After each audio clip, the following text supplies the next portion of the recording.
este tema que estamos considerando y quisiera, antes de que pasemos a contestar o dar respuesta a la hermana Melinda, hizo una pregunta al final de la última sesión de clase que tuvimos. No se preocupen si no se acuerdan, después les hago recordar.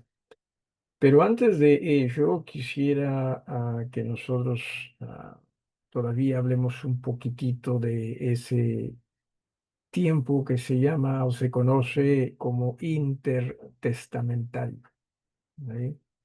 Sobre todo esos años en los cuales o después de los que se termina con el canon del Antiguo Testamento. ¿Cuál es el último libro del Antiguo Testamento? ¿Alguien que se acuerde rapidito? ¿Alguien? Malaquías. Perdón, Malaquías. se escuchó como que Matías. Dije, "No". Está bien. Malaquías. Ajá. Así que sí, ¿a qué se debe que hay dos Camilas acá? Bueno, en fin. Ah, Es eh, Renato. perdón. Es Renato, creo. Oh, ese Renato siempre persiguiendo, te digo, ¿no? Está bien. Eh, Cierto, desde ese momento en que se comienza, se entiende la también hambre de la palabra o sequía de la palabra, hasta que aparece el ángel a, a Zacarías primero, ¿no? El ángel en primera instancia aparece a Zacarías, después a María, después a José y ya más adelante también a los pastores, ¿no? Entonces, hay muchas cosas interesantes allí. Una de ellas, y habíamos hablado de cómo es que Grecia ayuda al mundo que conquistó, ¿no? Alejandro el Grande, ¿no? Eh, porque la educa. Y claro, Grecia conocemos nosotros como los padres de la filosofía, de la sabiduría, obviamente humana, pero eso es lo que lo que ellos también impulsan. O sea, cuando ellos conquistan diferentes reinos, esto es Grecia, también trataban de, ¿no? Compartir esa su sabiduría y o esa filosofía en todo caso respecto a la vida. Y es una etapa que se conoce como la etapa del helenismo, que viene de Helas, que viene también de Grecia. Pero el helenismo también como cultura llega a ser básicamente el que se propague la sabiduría de los filósofos, ¿no? El estilo de vida según lo que ellos entendían. Y con ello también su lenguaje. O sea, con ello también ellos lo que trataban de que se considere y se entienda y se logre es un lenguaje para muchos. Producto de ello, y claro, Alejandro no vivió demasiado, me parece que fallece a los algo menos de 30 años o quizás ahí alrededor de los 30 años. eh, Conquistó el mundo a los 22, me parece que es menos de 30 años, pero bueno, conquista el mundo a los 22, 23, y imagínese usted, uno diría hoy en día un chiquillo, ¿no? Como para ese tipo de hazañas me refiero. Pero ciertamente que todo lo que hizo también estuvo ya dentro de lo que es el control divino, dentro de lo que Dios tenía establecido, que ocurra y que pase en preparación a la venida de Jesús. Recuerde también con esto que hoy en día, ¿no? Ya estamos hablando de tiempo después de Cristo. eh, Básicamente sigue siendo lo mismo. Jesús partió, ascendió, pero Él va a venir. Y mientras tanto, entiéndase que Dios también está trabajando para que venga en el momento en que Jesús debe venir y que todo esté, como decíamos, preparado para ello. Sabemos que el anticristo viene antes y podemos notar en el mundo cómo es que da la impresión que mientras más mundanos somos, ¿no? Generalmente hablando, nos parece más satisfactorio para todos, ¿no? Insisto, estoy hablando de nuestra sociedad, ¿no? Cada vez el respeto es menor y no solo fuera de casa, sino que obviamente parte desde dentro de casa, ¿no? Y eso también la Biblia habla de eso, ¿no? O sea, el respeto por los padres se va acabando. El respeto también por la vida, ¿no? Humana, por la vida de otros también se está acabando. Entonces, todo que como que va apuntando y cierto, todos queremos paz, ¿no? O sea, como que todo se está prestando como para que de pronto ya el anticristo llegue y ofrezca esa paz que falsa, por cierto, pero que todos buscamos. Queremos una paz que simplemente, no por la cual trabajar, sino simplemente que se dé, ¿no? Y eso es lo que va a lograr él. Entonces, así como antes de Cristo, ¿no? Dios estaba preparando el camino para la venida del Mesías, también hoy sigue trabajando con el propósito de que regrese, regrese el Señor.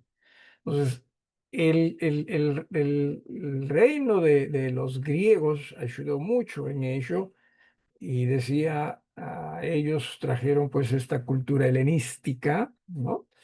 Eh, y con ellos el lenguaje. O sea, tanto es que trascendió el lenguaje griego, ¿no? En las diferentes naciones, que aún los eruditos y rabís judíos, ¿no? Obviamente trabajando fuera de Israel sobre todo, ellos entendieron que si es que, ¿no?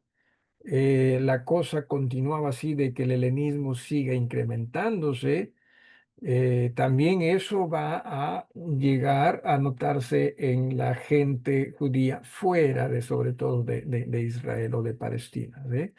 Entonces dijeron, va esto a afectar tanto que más adelante quizás nuestros hijos, ¿no? Los judíos, en razón a que van a hablar una nueva lengua, ya no van a poder leer lo que sería la ley de Dios, porque la ley de Dios se escribió en hebreo.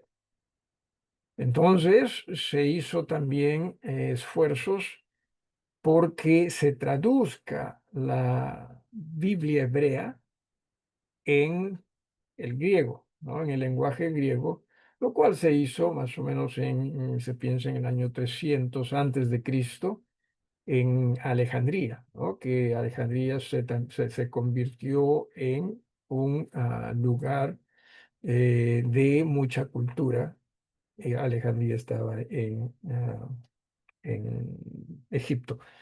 Y el libro o esta Biblia judía en griego se conoce como la Septuaginta, Septuaginta, porque hubieron 70 escolares judíos, ¿no? Que hicieron esa traducción. Así que simplemente como para que usted se dé cuenta cuánto es que el helenismo llegó a impactar al mundo, ¿no? Aún los judíos, y sabemos cuán celosos son los judíos, pero aún ellos se vieron, ¿no? Amenazados de que, oye, si no hacemos algo, nuestros hijos no van a poder leer la Biblia, o el Antiguo Testamento. Así que eso es lo que ocurrió. Bien, algo que quería que con lo que trabajemos es cierto, nuestra hermana Melinda hizo una pregunta. Hermana Melinda, ¿te acuerdas tú la pregunta que planteaste eh, al final del estudio la semana pasada? Si nos puedes recordar. Algo de Hanukkah, si tiene algo que ver con diciembre. Cierto, Jónica. Habíamos nosotros hablado de que, déjenme ver aquí,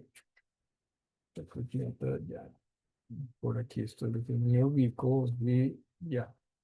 Habíamos nosotros hablado de que ciertamente los judíos pudieron independizarse, ¿no?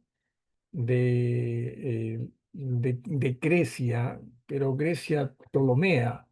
Una vez más, cuando muere Alejandro, él no tiene herederos y básicamente le da partes de gobierno a cuatro de sus generales y uno de ellos Ptolomeo, el otro Seleu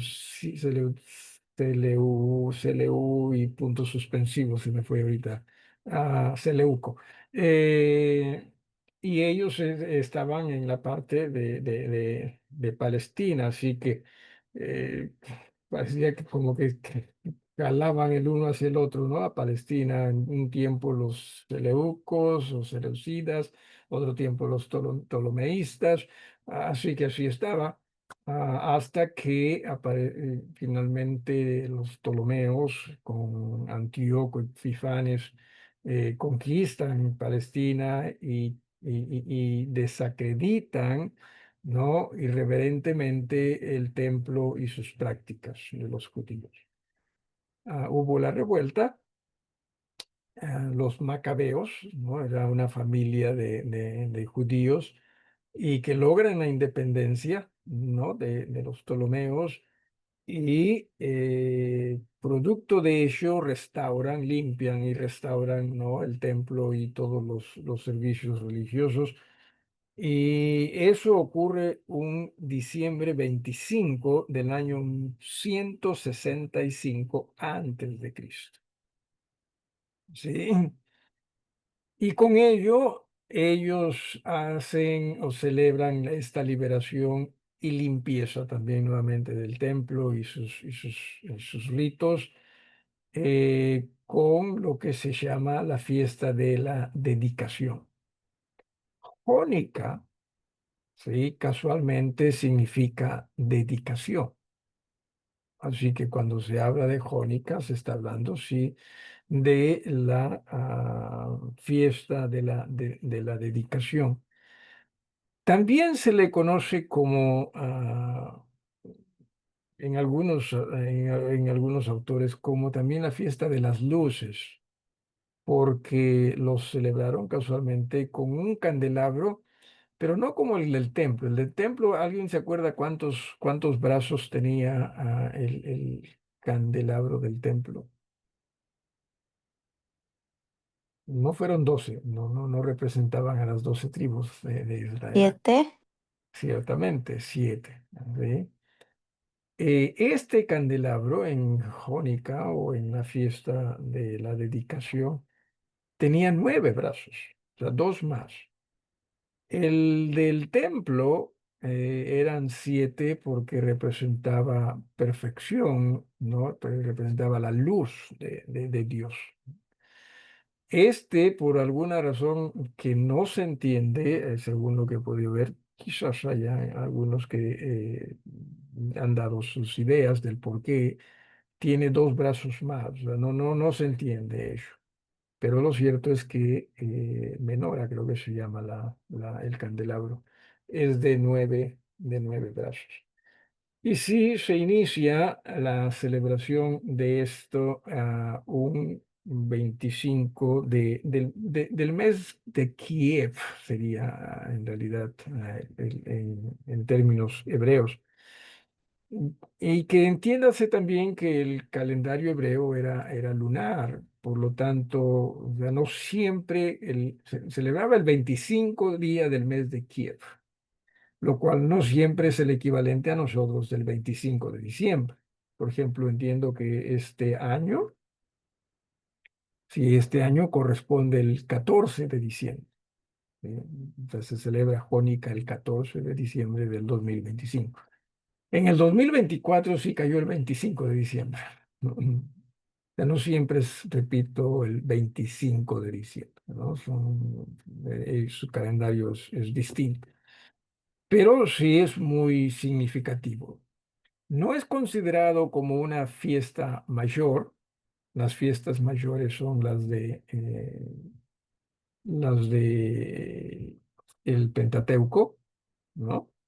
Pero sí es una fiesta también muy, muy importante. Y no solo, dicho sea de paso, esto significa dedicación, sino también independencia. La palabra jónica tiene que ver también con eso. Y sabemos que hubo una independencia, ¿no? en Egipto y por eso se comienza a celebrar la Pascua, que sí, eso está establecido por Dios mismo. Y más adelante viene lo de los macabeos, ¿sí? Que tiene que ver también con su independencia, ¿no? Y dedicación. Comienza lo que se llama Jónica. Y uno se preguntaría, pero ¿y por qué no hicieron eso cuando regresaron de Babilonia, ¿no? Del destierro, de la cautividad? Alguno de ustedes que quisiera atreverse a decir, ¿por qué no lo hicieron? ¿Por qué no? O sea, ¿por qué no también un día de hoy así? Pues no, ese día somos libres, ¿no? Alguien que se, alguien que quizás quiera atreverse. En realidad no lo sé, no sé si hay ¿no? que podría haber un día. Lo único que viene a mi mente es el hecho de que ellos en sí no pelearon ahí por su libertad. Cierto, en Egipto fue Dios quien peleó por ellos, pero en Babilonia, o sea, como que Ciro le dijo, oye, váyanse. ¿No? Y ellos como que, "¿No? ¿En serio estás hablando?". O sea, como que no se vio un esfuerzo, ¿no? Repito, en Egipto se vio el esfuerzo de Dios, el esfuerzo divino, la manifestación divina, pero en lo de Babilonia, como que, oye, y no nos estás tomando el pelo, no nos van a matar por ahí en el camino, no, qué cosa. Así que fue distinto, sin duda, ¿no? En cambio, también en lo de la independencia de los judíos con los macabeos, eso demandó de esfuerzo.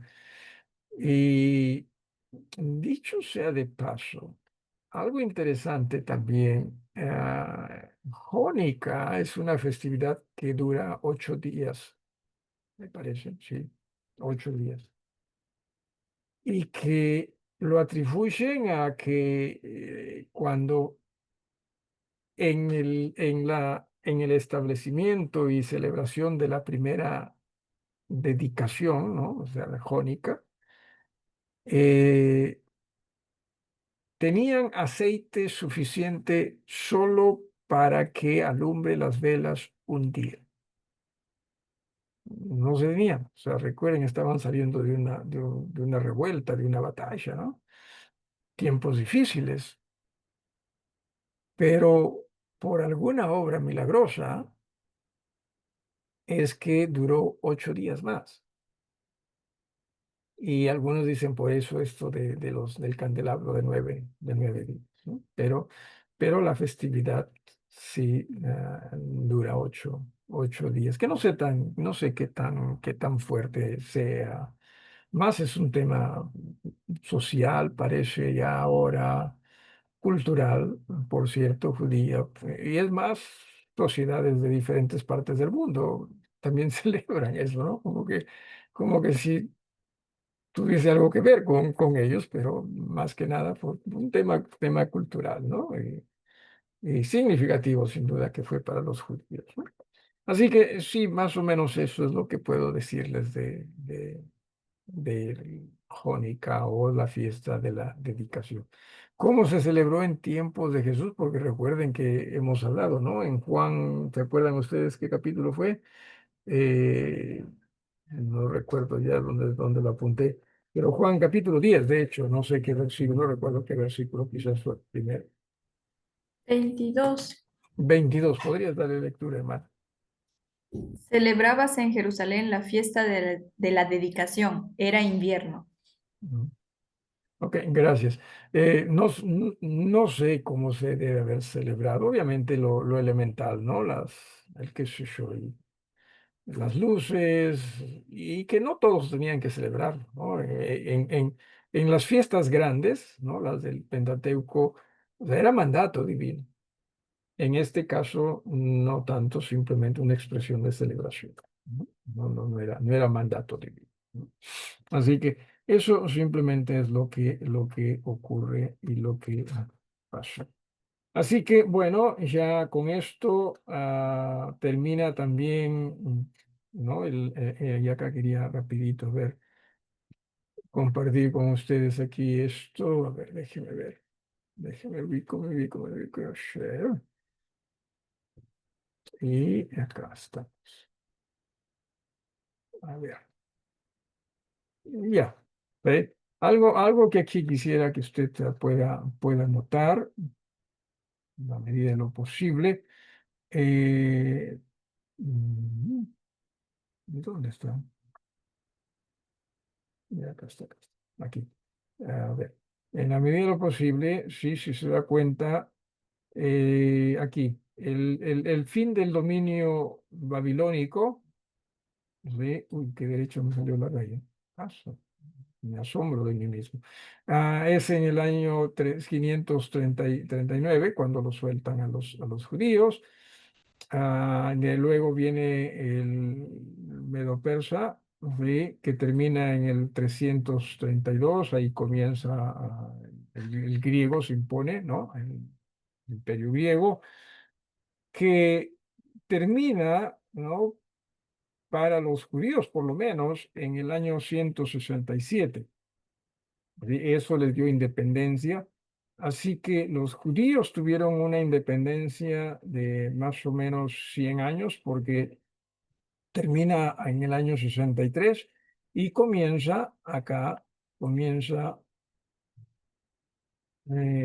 el dominio romano, en el año 63. ¿Sí? Y también es interesante cómo es que esto implica, ¿no? A Palestina, perdón, porque llega Pompeyo, ¿no? Hacia Palestina, y habían ciertamente conflictos civiles, ¿no? En Israel.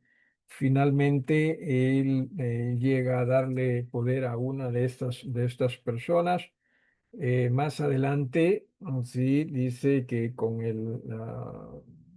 Pompey llega a tratar de ser, no Pompeyo en todo caso, un César, pero Julio César fue quien le ganó la batalla. Así que ya más adelante, con el apoyo de César, comienza a crecer la figura de un ser en Israel llamado Antípater, Antípater, ¿no? Que llega a ser el padre de Herodes. ¿Ve? Pero entienda usted esto, ¿sí? Herodes el Grande. Entienda usted esto. Este Antípater y Herodes en realidad no eran judíos.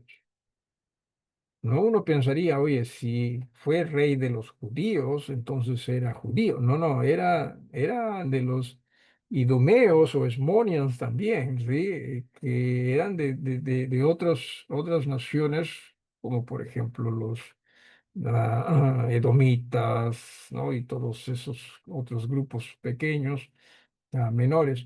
Pero entiéndase que no eran ellos judíos, pero en razón al favor que se ganaron de los césares o de las autoridades romanas, es que se les puso allí, ya que los judíos siempre estaban en rebeldía contra los romanos, así que prefirieron los romanos poner en el poder a personas que no eran judíos, porque pensaban que se les iban a venir encima. Así que pusieron a alguien que no era. Y por ello es que la familia de Herodes no es familia judía. ¿sí? No lo tenga usted, o téngalo eso claro. Y obviamente por no ser judíos, gobernando al pueblo judío, los judíos los odiaban, ¿sí? Y aparte de que Herodes era muerte. Herodes hizo dos cosas para congraciarse con los judíos.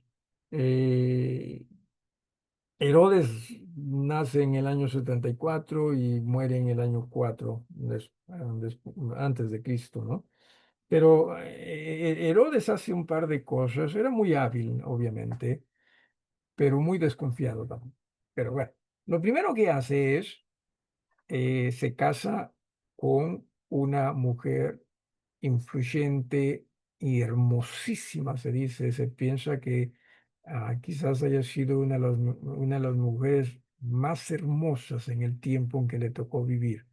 Mariana se llamó. Ella era de la familia de los macabeos. Era de la familia de los macabeos. Y que recuerden, los macabeos, o sea, su nombre pesaba ya todavía, ¿no? Entre los judíos. Entonces, para congraciarse, se casa con ella. Después la mató también, dicho sea de paso, porque temió que le serruche en el piso, como decimos, ¿no? Y lo otro es que él, a ver, Zorobabel construye lo que conocemos como el segundo templo. Hizo lo que pudo, ¿sí? Con ese templo. Hizo lo que pudo, ¿no? Al punto que recuerden, los judíos hasta lloraban cuando, ¿no? El templo es dedicado. Con el tiempo se fue maltratando, una vez más, Antíoco Epifano maltrató mucho el templo, los macabeos lo recuperaron, pero no tenían los medios como para hermosearlo tanto como quizás hubiesen querido. Lo limpiaron, sí, hicieron lo mejor que podían. Entonces, Herodes le da la atención necesaria, y tenía él los medios para ello, y reconstruye. A ver, la parte del templo básicamente la mejora, ¿no? Pero también le agrega alrededor del templo, sobre todo a un lado, ¿no? A un lado o sea, hizo que todo el monte del templo se amplíe bastante, ¿no? Y por eso es que cuando durante el tiempo de Jesús, y habla, ¿no? El mismo Jesús, los mismos discípulos, que era una hermosa construcción, ¿no? Era, era algo que cierto llamaba la atención, ¿sí? Entonces, eso es lo que hizo Herodes con el propósito de congraciarse, ¿sí? Con los judíos, pero que lamentablemente no le ayudó mucho a él. Pero ese es el templo en el cual Jesús, sí, entró y hasta adoró, ¿no? Ese es el templo. Uno diría, pero ¿cómo? Porque a veces nosotros pues pensamos que pues, las cosas tienen que haberse hecho contra santitas para que pueda ser aceptable. Herodes lo hizo. Sí, pero Jesús no se puso a quejar, ¿no? Que eso no sirve, que no entren. Más bien Jesús trató de limpiarlo, ¿no? Cuando votó a los mercaderes así. Entonces, ciertamente que recuerde, se hizo muchas obras. No sé si alguien tiene alguna pregunta que quisiera compartir, algo que quieran agregar. Pastor, en esos tiempos de Jesús solo había un único templo, que era el... Solo uno, sí. En realidad siempre han habido, en cuanto a templos, solo uno. Sinagogas sí habían también, ¿no? Sinagogas es distinto. Pero en cuanto a templos, sí, solo lo que Dios había establecido, ¿no? Y se piensa que, según lo que la Biblia da a entender, ahorita no hay templo. El templo se destruyó totalmente, y Jerusalén también, en el año 70 después de Cristo, ¿sí? después de la revuelta también judía. eh, y sí se destruye todo. Y desde ese entonces el templo no ha sido reconstruido o construido nuevamente. Lo que hay ahorita en el monte del templo, donde estuvo el templo, es lo que se llama la mezquita de Omar. ¿Quién fue Omar? No me pregunte. Sí, pero es musulmán, ¿no? O sea, es un templo musulmán. Y para que se construya el templo, tendría que ser en ese mismo lugar. Pero ¿quién convence a los musulmanes? Oye, derriben su templo, pues para que no. Cuando esa gente está, no, los árabes están en continuo pleito contra ¿no? los hebreos, ¿no? Pero sí, hermana, nuevamente respondiendo a tu pregunta, ese era el único templo, ¿sí? No podía haber más de un templo. Y ese es el templo en el cual Jesús entró, los apóstoles también. El mismo apóstol Pablo también. Ujú.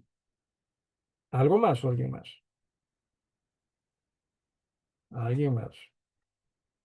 Y ahora sí, nos encontramos o nos topamos con, permítame, déjeme aquí. Nos topamos ya con, a ver, rapidito aquí, sí, nos topamos con, ¿dónde voy? ¿Hacia acá? Vamos a ver. No. Sí.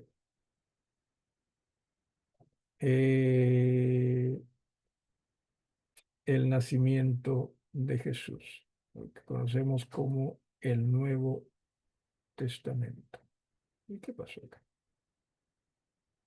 No sé qué está pasando. Ya, el Nuevo Testamento. ¿Sí? ¿Y con qué comienza el Nuevo Testamento? Bueno, sabemos que comienza con el nacimiento de Jesús. Bueno, la anunciación y todo eso. Hay un problema en cuanto a el nacimiento de Jesús. Pero, ¿cómo salgo de acá con esto? Ya. Hay un problemita, ¿no?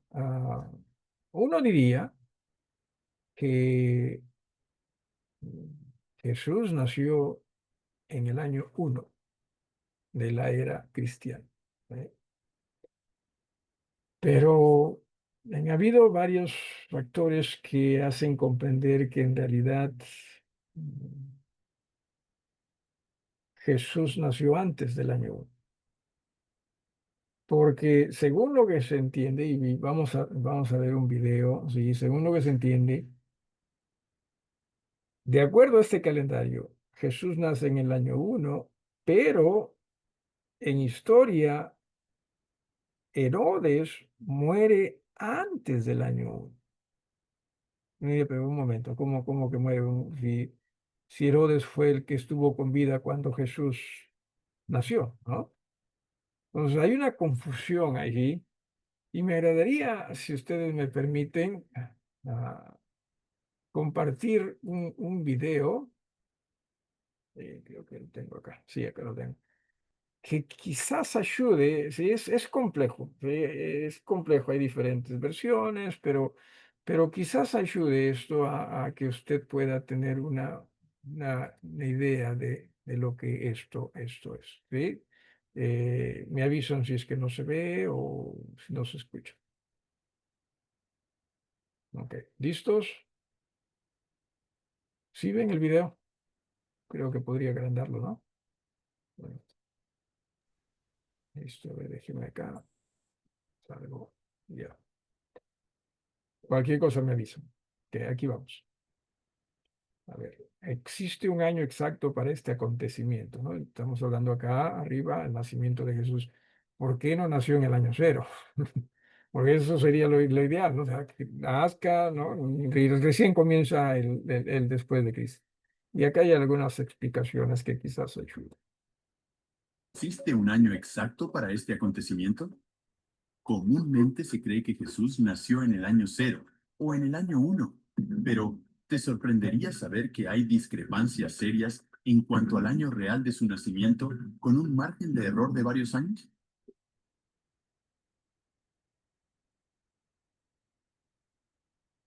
Entonces, ¿en qué año nació Jesús realmente? Aunque es un tema ampliamente discutido, la mayoría de los estudiosos del Nuevo Testamento han situado el nacimiento de Jesús en el año cuarto antes de Cristo, o incluso antes, cerca del año sexto antes de Cristo. ¿Por qué?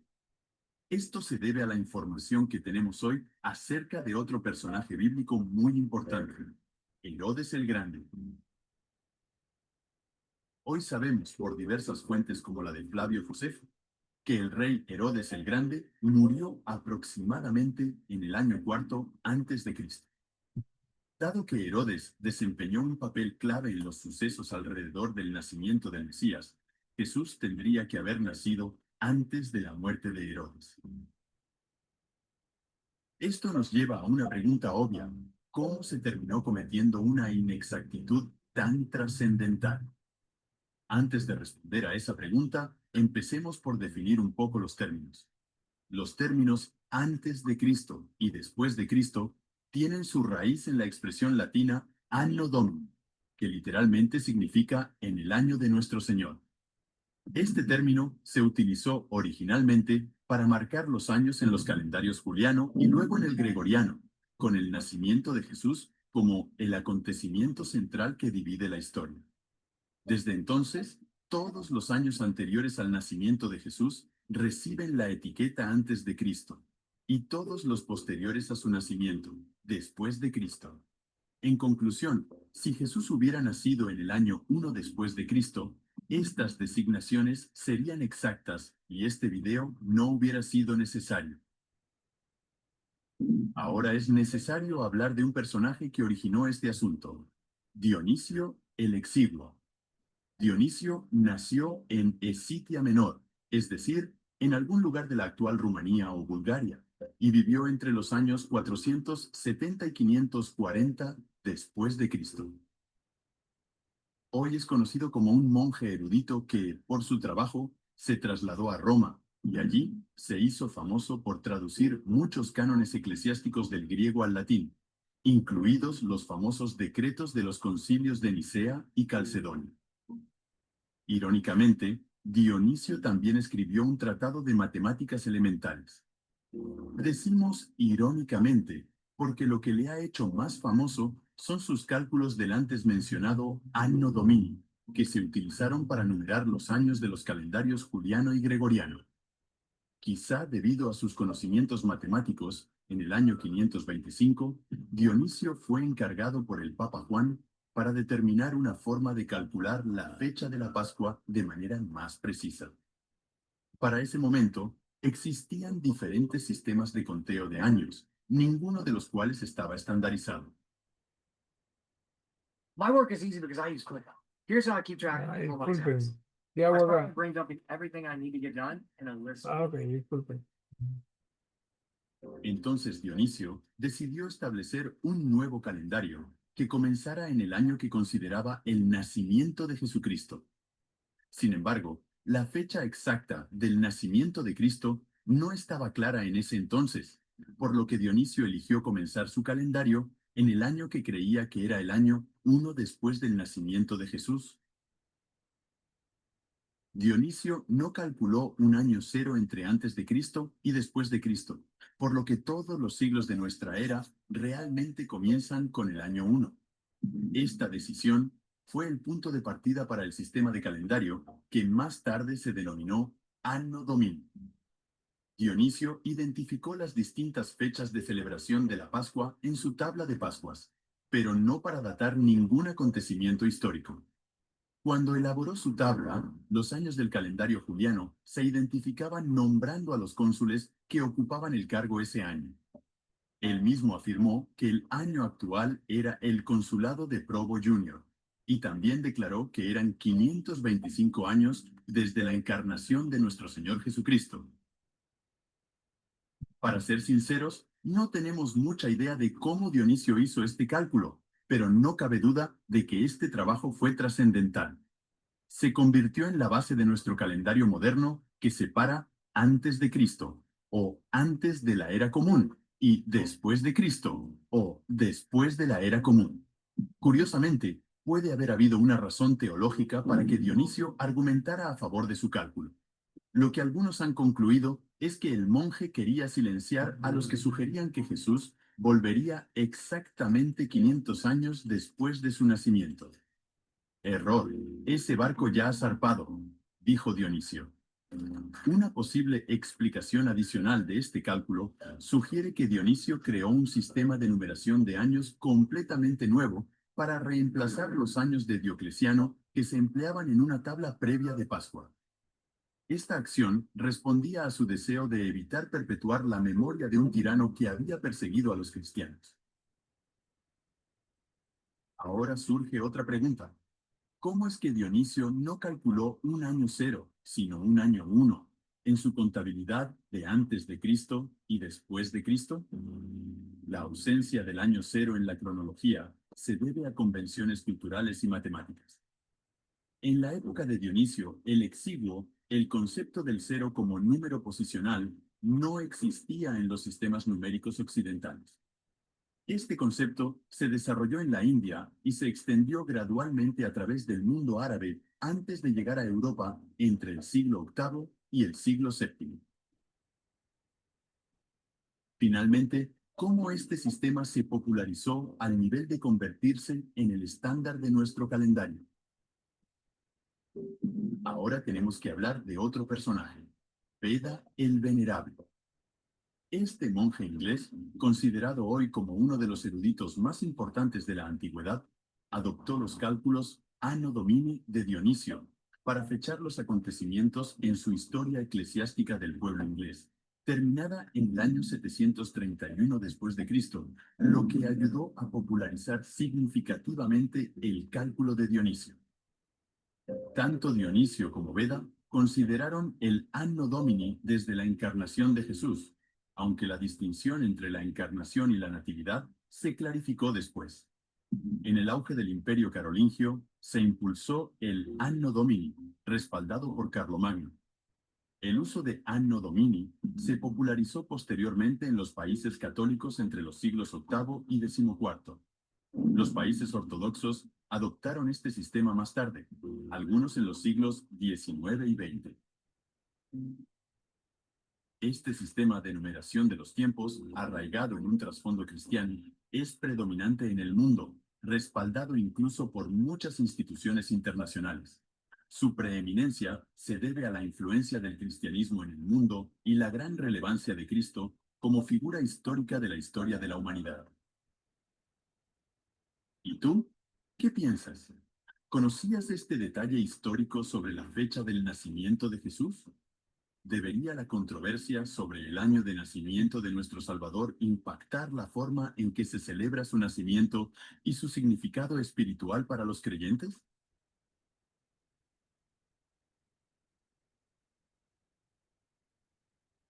Ok.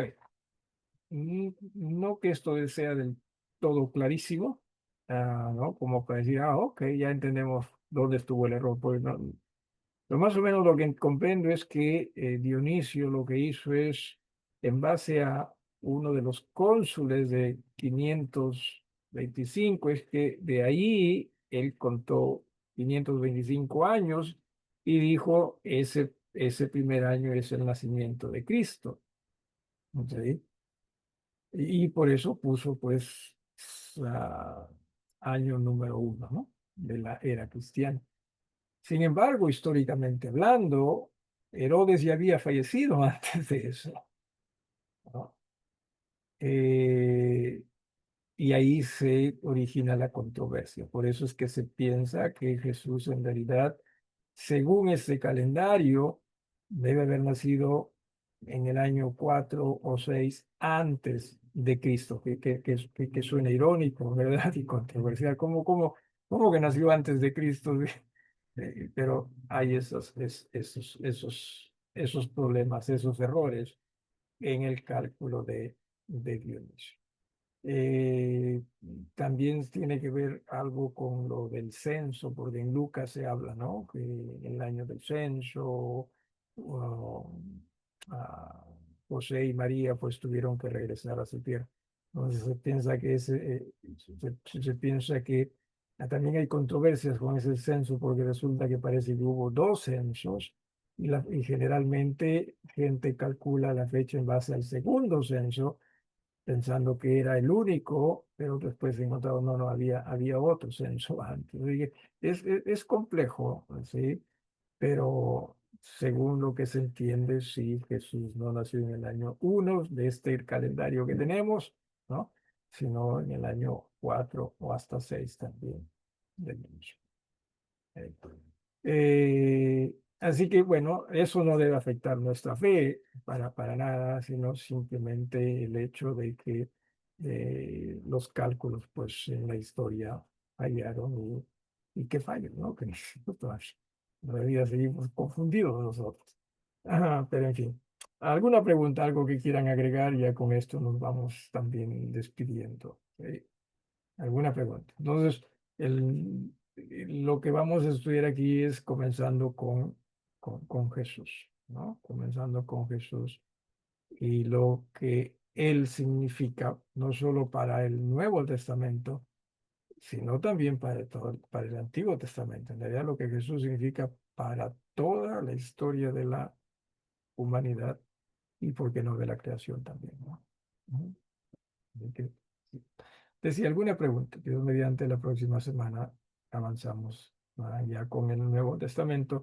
Gran parte va a ser simplemente un pequeño repaso, porque gran parte de ella como que estamos familiarizados a diferencia del Antiguo Testamento. Y quizás abocarnos un poquito más a la última parte de cuando venga. ¿Alguna pregunta, hermanos? ¿Algo más que agregar?